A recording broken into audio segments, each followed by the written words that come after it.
ನಮಸ್ಕಾರ. So delivery ಆದಮೇಲೆ ನೀವು ಕ್ರಂಚಸ್ಸು, ಪ್ಲ್ಯಾಂಕ್ಸು ಮತ್ತು ತುಂಬ ಹೈ ಇಂಟೆನ್ಸಿಟಿ ವರ್ಕೌಟ್ ಮಾಡ್ತಾಯಿದ್ದೀರಾ. ಸೊ ಮಾಡ್ತಾಯಿದ್ರೆ ದಯವಿಟ್ಟು ವೆಯ್ಟ್ ಮಾಡಿ. ಇಲ್ಲ ಅಂದರೆ ನೀವು ಎಷ್ಟು ಪ್ರಯತ್ನ ಪಡ್ತೀರಾ ನಿಮ್ಮ ಬೆಲಿ ಹೋಗಲ್ಲ.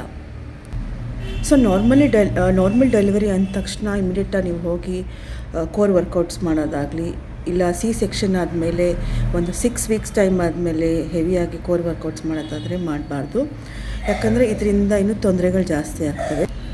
ಮತ್ತು ಇಂಟರ್ನಲ್ ಹೀಲಿಂಗ್ ಜಾಸ್ತಿ ಟೈಮ್ ತೊಗೊಳುತ್ತೆ ಎಕ್ಸ್ಟರ್ನಲ್ ಹೀಲಿಂಗ್ಗಿಂತ ಕೂಡ.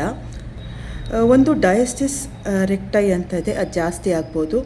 ಪೆಲ್ವಿಕ್ ಫ್ಲೋರ್ ಮೇಲೆ ಜಾಸ್ತಿ ಪ್ರೆಷರ್ ಬೀಳ್ಬೋದು. ಇನ್ನೂ ವರ್ಸ್ಟ್ ಅಂದರೆ ನಮ್ಮದು ಬೆಲ್ಲಿ ಇನ್ನೂ ಜಾಸ್ತಿ ಪ್ರೊಟ್ರೂಡ್ ಆಗುತ್ತೆ. ಸೊ ಇದಕ್ಕೆ ನಾವೇನು ಮಾಡಬೇಕು?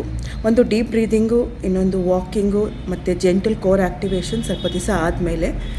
ತುಂಬ ಪ್ರೆಷರ್ ಹಾಕಬಾರ್ದು. ಆಮೇಲೆ gradual progression. So let us keep it more practical than medical. So ನಿಮ್ಮದು ಡೆಲಿವರಿ ಆಗಿ ಎಷ್ಟು ದಿನ ಆಗಿದೆ, ನೀವು ನಿಮ್ಮ ಬೆಲ್ಲಿನ ಕಂಟ್ರೋಲ್ ಮಾಡೋಕ್ಕೆ ನೀವೇನೆಲ್ಲ ಪ್ರಯತ್ನಗಳು ಪಟ್ಟಿದ್ದೀರಾ ಅಂತ ನಮ್ಮ ಕಮೆಂಟ್ ಸೆಕ್ಷನಲ್ಲಿ ತಿಳಿಸಿ. ನೆಕ್ಸ್ಟ್ ವೀಡಿಯೋಲಿ ನಾನು ನಿಮಗೆ ಸೇಫ್ ಪ್ರೋಗ್ರೆಷನ್ ಬಗ್ಗೆ ಹೇಳ್ತೀನಿ. So for more women related tips ದಯವಿಟ್ಟು ನನ್ನ ಚಾನಲ್ನ ಫಾಲೋ ಮಾಡಿ. Thank you.